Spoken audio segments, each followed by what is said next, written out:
This is how you speak like a leader. I am calculating not in terms of the next election. That's no trouble. 68, no trouble.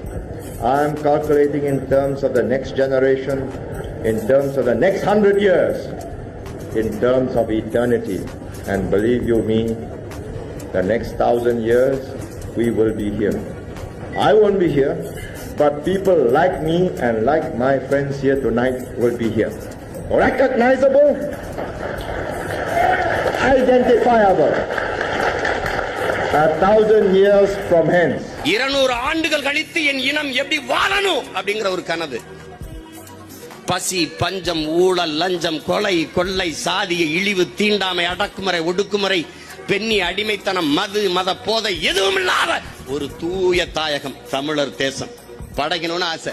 இந்த பூமி உன்னுடையத, என்னுடையத, உலக உயிர்களின் உடைமை, தலைமுறை தலைமுறையாக வரக்கூடிய நம் சந்ததியினரின் பூமி. நீங்கள் வாடகைக்கு வாங்கி வாழ்ந்து கொண்டிருக்கிறீர்கள். பத்திரமாக ஒரு வாடகை வீட்டுக்காரன் வீட்டு உரிமையாளரிடத்தில் வீட்டை காலி பண்ணும் போது பத்திரமாக ஒப்படைப்பது போல இந்த பூமியை உங்கள் பிள்ளைகளிடத்தில் ஒப்படைத்துட்டு போகணும்.